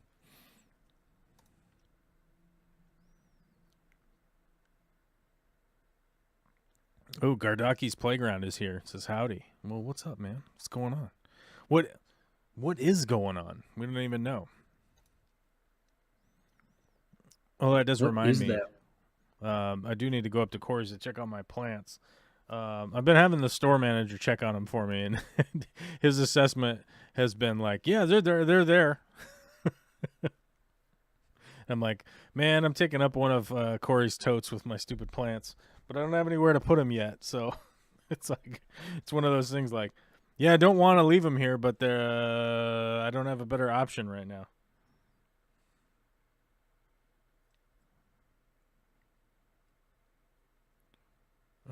One of my favorite things that I've ever done was buy that little kiddie pool and put it in my basement for all the plants. Oh, yeah. Oh, yeah. I would do that. I don't have a space that's heated that I could do that in, though. Oh, mine wasn't heated. Oh, it's just ice cold down there? Well, sort of. I mean, it stayed I don't know, probably about 50 degrees. Oh, yeah. I had 2 dehumidifiers running because I had all those tanks down there. Yeah. So that kind of kept it more around 62-ish. Mm-hmm. And, that was actually really good. Those plants were growing super quick. They were really healthy. And then I think with all the salt and chemicals and stuff they put down on the ground up here in the old New England, a lot of that works its way into the water system. Mm-hmm. So I ended up with a bunch of algae, and, I should have been filtering the water, but I didn't think about it until after all the algae. And uh-oh, Gardaki says, just grow immersed. Buy a clear glass cookie jar. So it's not a matter of containers. I have plenty of containers. I don't have a place where I can put them where they're inside. So currently my garage is like a pole building, basically. It's the only separation from the outside temperature and the inside temperature is plywood and 2x4s, and siding. And there's a roof on it. But it's almost the exact same temperature in there as it is outside. It was 7 degrees Fahrenheit, which is, I don't know what in Celsius. So if you want me to convert it, let me know. But 7 degrees outside, it was 11 degrees in the garage. So, yeah, it's just too cold in there, frankly. it's just too cold in there. So there's not much I can do about that at the moment because of the garage door situation. Even if I like insulated the whole place, sheetrocked the whole interior of it, got everything done like that, the garage doors are... So one of the garage doors is from 1952, and it is like held together with like scraps of plywood and old sheetrock screws and stuff like that. Like it's been run into before and then like put back together. Like somebody crashed into it with their car at some point. And it used to be on this wall in here. I'm in the old garage. The old garage is where I'm at right now. That's converted into a living room. And so they took the door from here when they did this remodel in 91. Don't quote me on that. I think it was 1991. And then they added on that garage out there. But they took the garage door from here and put it on the end of the garage door over there. And then the other garage door is from like 1991, and it is pretty beat up also, but it's literally, you know, just a piece of wood. That's all it is. It's just like having a piece of plywood in between you and the elements, because that's what it is. So it would get way too cold, and no way to keep tropical plants alive if it's cold like that. I mean, you can for a while, but they'll all die off in a week, you know. We just got our garage door replaced. Mm-hmm. Very helpful. I'm pretty sure it had to have been from the 70s, maybe. It was just, you know, like, it kind of looked like 2x10s or something screwed together with some little single pane windows in it. Right. It was terrible. Yeah, I mean, it's just the old doors are just a disaster, you know. I mean, all they were really meant to do was to keep bugs and rain out, you know. I mean, and just the occasional criminal, I guess, that might walk by and like take your chainsaw or something. But yeah, they're really just not that well built. They're not insulated. So the ones that we got bid on, and I'd have to go back and look at the bid to give you guys exact numbers, but like I think the new garage door is like an R9 or something insulation value. I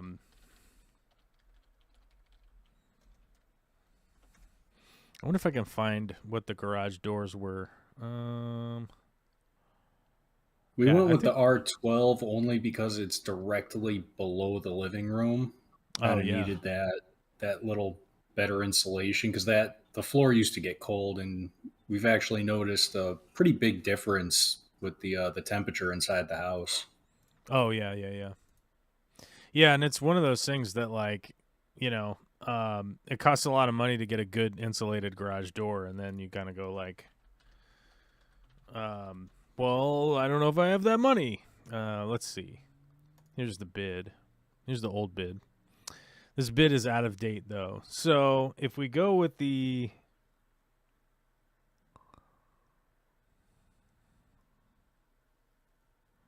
Let me see. Double wide removal and haul. Liftmaster chain drive. Like, one of them has to have a garage door opener.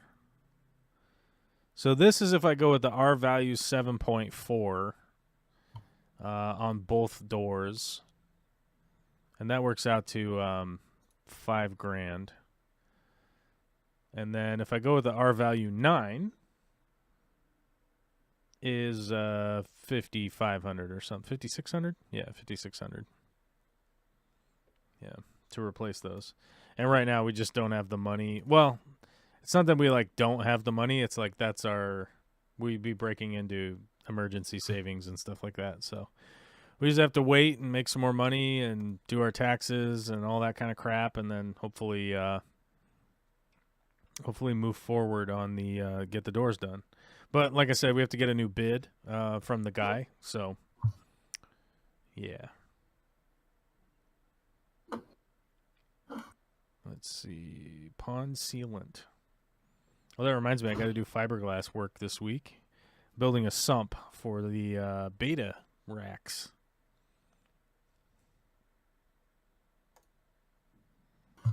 I don't know if you guys have seen. I know the co-op has a video about their beta racks, but hold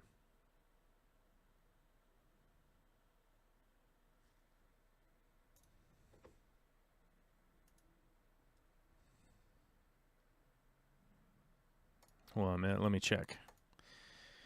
What was Gardaki's saying? You guys are making garage door money on you to us, or on you to see us? I don't know. I'm confused. I don't know.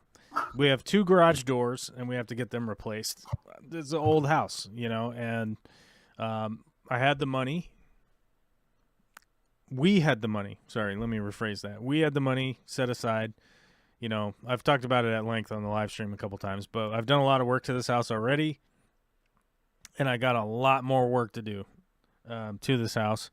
But the rats in the crawl space are what kind of screwed us hard at this point, because we had to re-insulate the whole entire crawl space. That was $6,000, and then we have to redo all of the insulation up in the attic. That's another like $9,000 because you have to take out the old and put in the new. So it's pretty intense. That's makes my eyes feel like they're bleeding whenever I think about that, because we already had insulation. That was already done. But then there's rats in there. So just makes me lose my mind a little bit. And we found that out at Thanksgiving. So we haven't quite recovered from that one. When did we got the crawl space done right before Christmas, and that was a lot because Christmas is a real good time of year to be spending lots of extra money, so that was kind of brutal, but you know how it is. Hi, I would like to know your opinion on keeping red painted cherry shrimp and tangerine tigers together. I've heard it's okay because of the different genuses, but I would like your opinion too.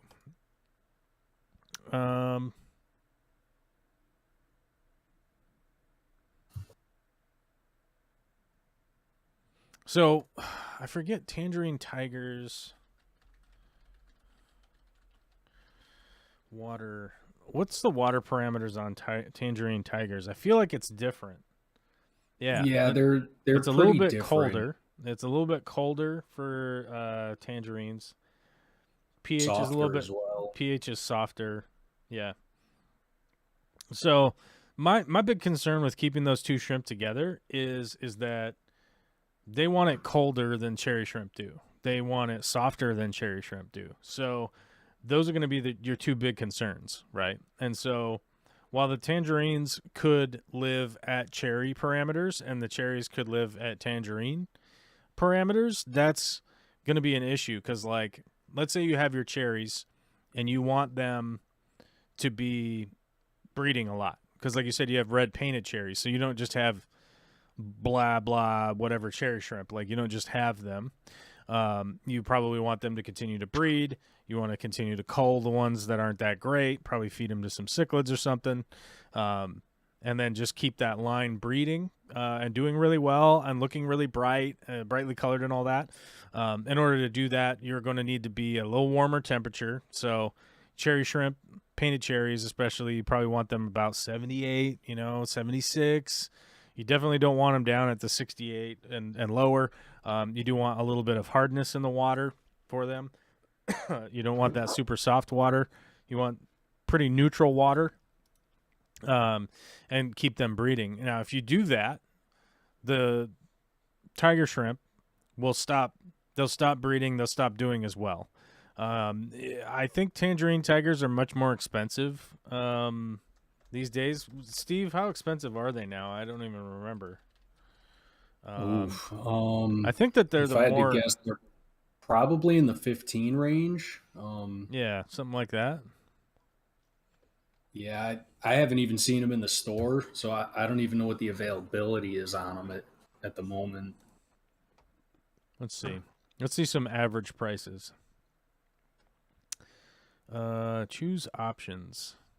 5+1. So 5+1 is $30. So they're only about $5 a shrimp. So they're about the same price now. Okay. I mean, I guess obviously it depends on quality. Let's see, $50. Yeah, so pretty high quality is about $5. $5-6 right in there. But my recollection is that they were more expensive, but they must have come down. Like somebody's probably breeding them.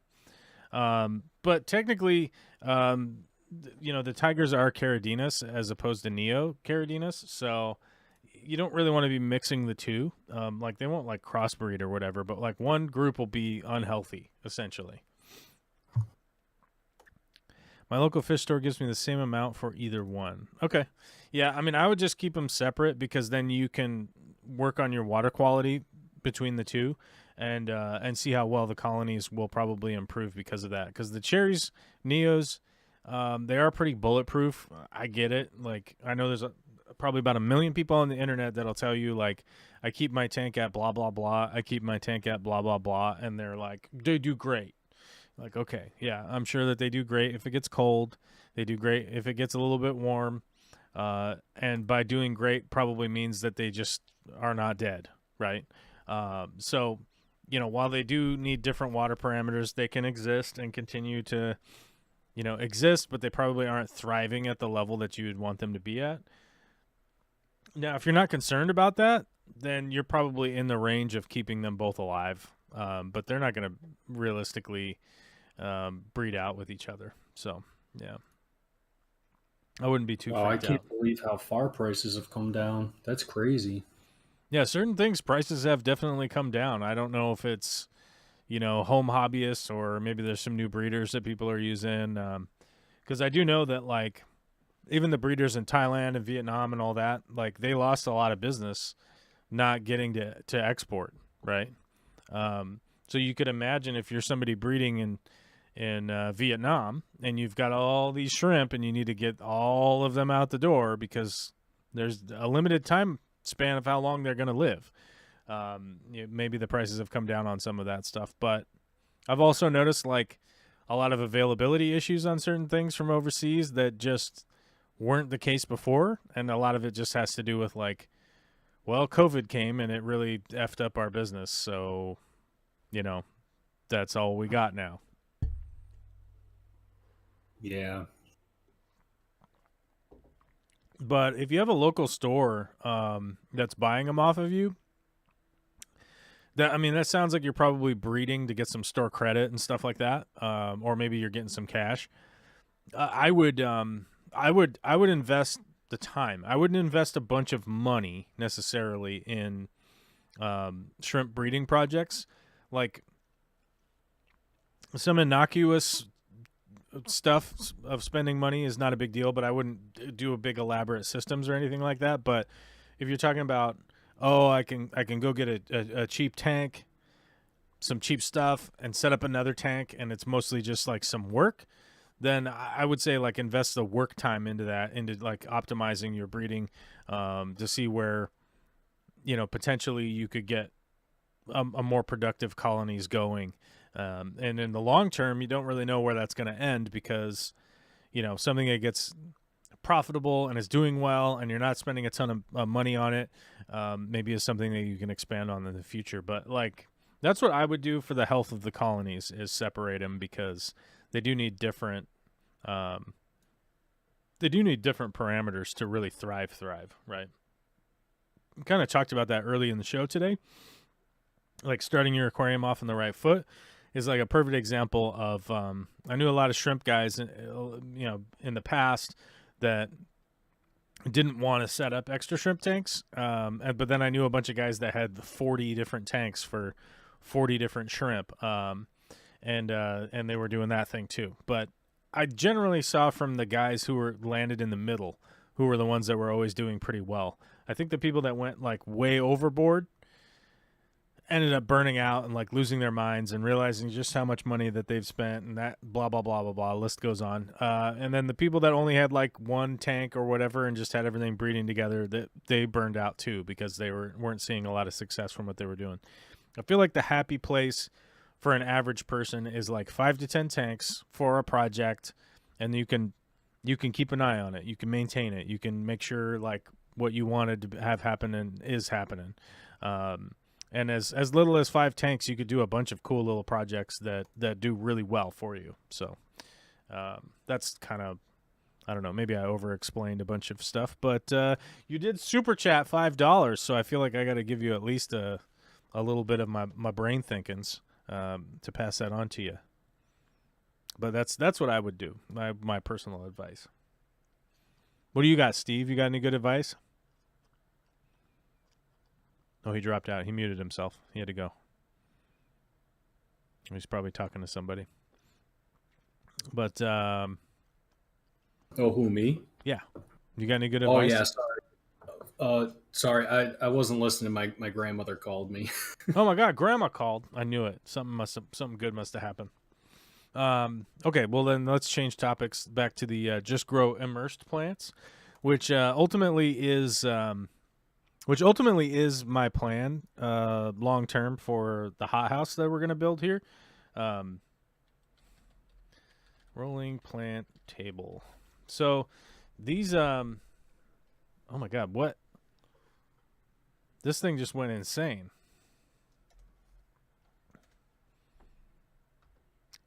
Man, I tried to do a search and this thing just went bonkers on me. So I'm going to try to find, what is that called?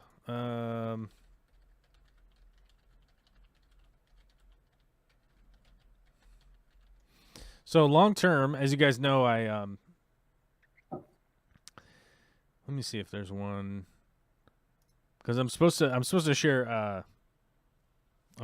Amazon links with you guys, because I am an Amazon affiliate and you guys are supposed to go over there and buy a bunch of stuff, and nobody's bought anything this month. So Amazon was like, hey, rolling bench.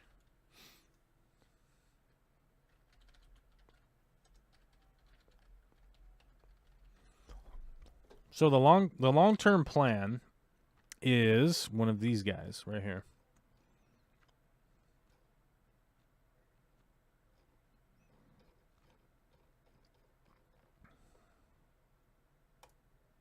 Yeah, these guys. One of these rolling benches right here. And I'll be doing a bunch of aquaponic, hydroponic stuff with these rolling benches inside a greenhouse, is what I'm going to be doing long term. So I'm definitely going to be going that route with doing a bunch of immersed grown plants in the space here. You guys know I cut down the trees and I milled up the lumber to build the greenhouse. It's in my backyard drying right now. And the the carport, the temporary carport that we bought this for when we were moving, we bought a temporary carport to move a bunch of stuff, put it under the carport, leave it there for a while, then move it. And then we used the temporary carport for a temporary chicken coop. The yard for a chicken coop. And it worked great for that. And then I moved it and I put it over my drying lumber, and it has not survived the winter, guys. It got snow on it. It got hit by that weird, we got like hurricane force winds. So it went flying over that away. And then the snow is what really killed it. So it had about 10 inches of snow on it, and it like tacoed in on itself. So kind of a bummer. I am going to have to disassemble that thing because there's no resurrecting it at this point. But the carport got destroyed. And regardless of that, I've got the wood. It's drying underneath it, even though the whole thing is all tacoed up and screwed up. But yeah, just a lot of the hilarity around here. I can't even have a temporary carport survive a winter, not even one winter. But yeah, so it's an interesting thing. But overall, that is the plan, to build the greenhouse and put those these rolling benches in there that do grow immersed plants, emerged from the pot up into the air, and what makes it a lot easier to maintain. And then all of the water change water from the fish room will drain into that aquaponic system and then overflow out into the garden.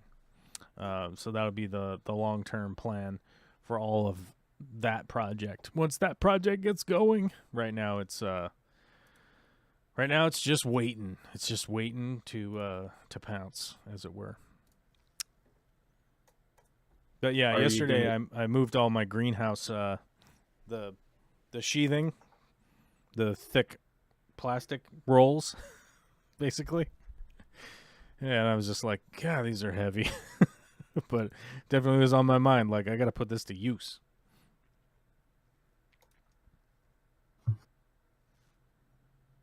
You got a Are you going greenhouse? to grow vegetables in there? I'm gonna grow aquarium plants in there, probably. But Oh, also okay. also vegetables too. Yeah. I'm probably gonna do a bunch of oh crap, what do you call that?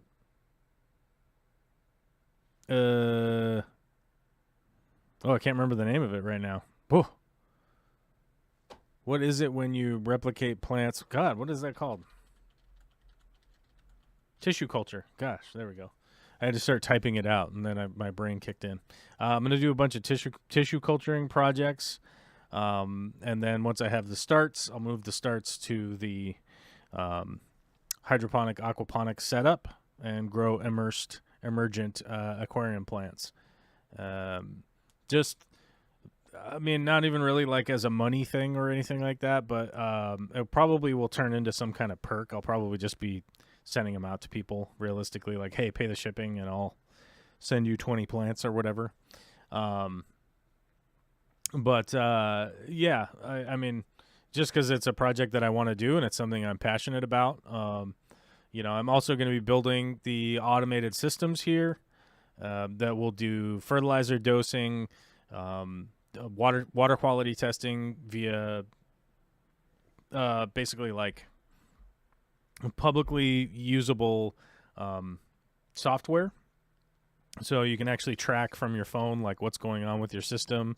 You know, if you need to dose, if you need to dose potassium today, for instance, and it looks short, you'll be able to dose that stuff, and also keep track of like temperature and pH and all that kind of crap, and make sure that your CO2 is still putting CO2 into the system.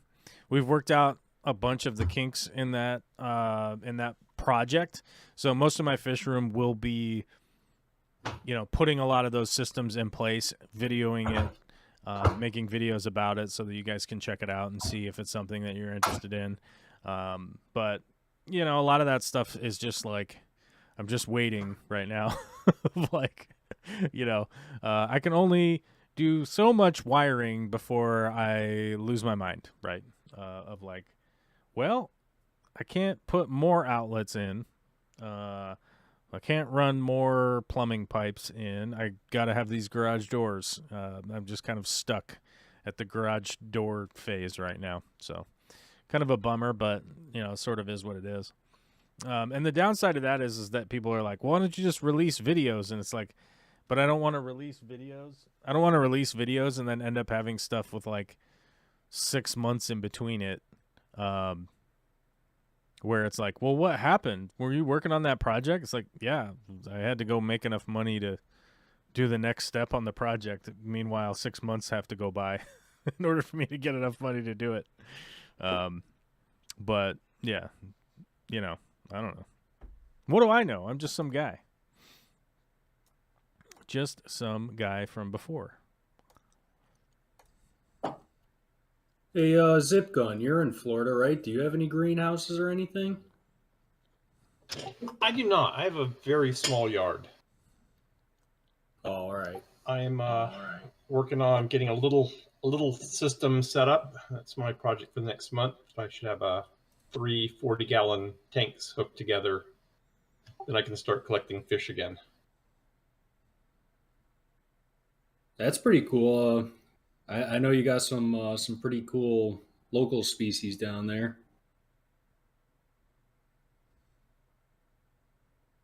Yeah, I'm hoping to go out West Florida, and go for some pygmy sunfish. Nice, that'll be pretty cool. Well, if you end up getting some, I'll watch for some pictures in the old Discord there. Oh, absolutely.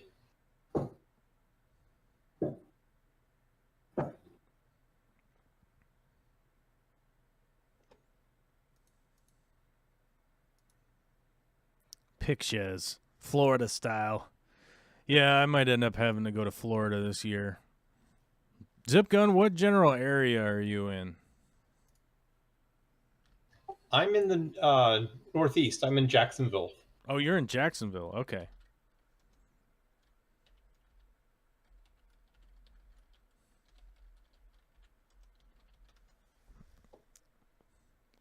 All right, let's see. Where am I supposed to be going? You guys could... Yeah, you're in Northeast. Okay. I was worried because, like, if you're in Northwest, that might not be good. Because let's see... Where are the old people at? Let me try and find a landmark here. They're in the middle southeast.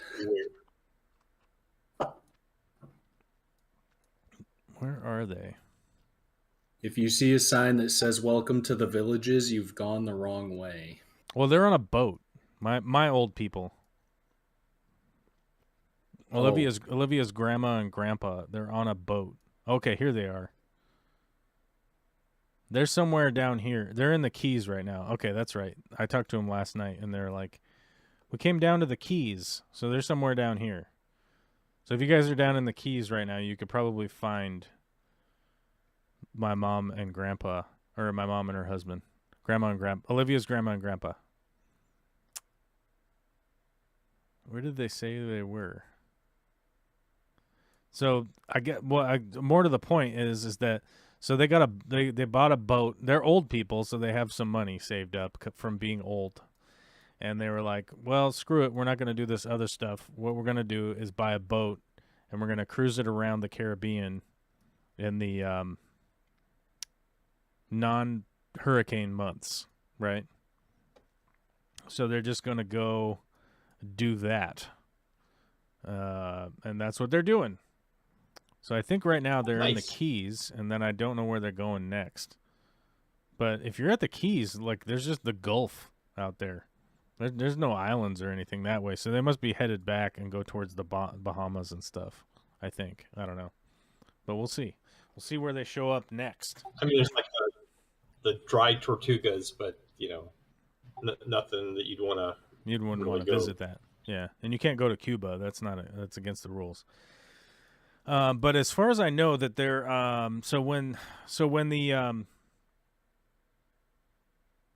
when the hurricanes start coming, they have to go all the way up the coast into South Carolina, I believe. I think they have to go up to South Carolina to hide their boat from the hurricanes, basically. South Carolina gets hurricanes too. Yeah, but they have like dry dock and stuff like that up there. So the insurance companies are like, you cannot leave your boat in Florida because if it gets hit by a hurricane, that's your fault. The insurance companies know what's up. They make the rules, right? They're like, we won't insure your boat if you just leave it in the hurricane path, right? So you have to take it up the coast to some of the states up there where they can store it and keep it sheltered. Because, I mean, Florida probably, they don't even know how to deal with hurricanes. I'm still saying, like, I posted this on the Discord a little while ago. I think this is my conspiracy theory. My conspiracy theory is that hurricanes aren't real and that the powers, the deep state in Florida is just, they make up fake hurricanes and then so that they can get federal money, right? It just gets a little bit windy and rainy down there, and they're like, it's a hurricane. We need money. We need $8 billion. But and then they have NASA Photoshop all the pictures to give to the news stations. Yeah, it's all they just make it up on the computer, right? I don't think it's a real conspiracy theory, but what it boils down to is I think that's funny if you were to say that was a conspiracy theory. But the brass tacks of it is that hurricanes blow in there, and the insurance companies are like, these people in Florida cannot be trusted with the safety of all of these boats. And when the hurricane blows in, your boat's going to be destroyed, and then we have to pay out millions and millions of dollars for all these boats that get destroyed. So they require you to take the boat somewhere that is safer than Florida in the hurricane season.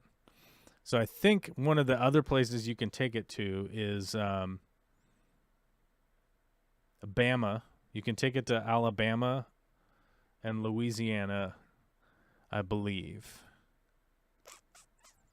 I don't think Mississippi qualifies, but I think you can take it to Louisiana or Alabama or South Carolina.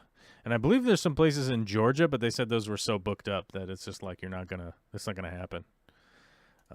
So yeah, I don't know. I thought that was interesting. I was like, wow, I'm learning stuff.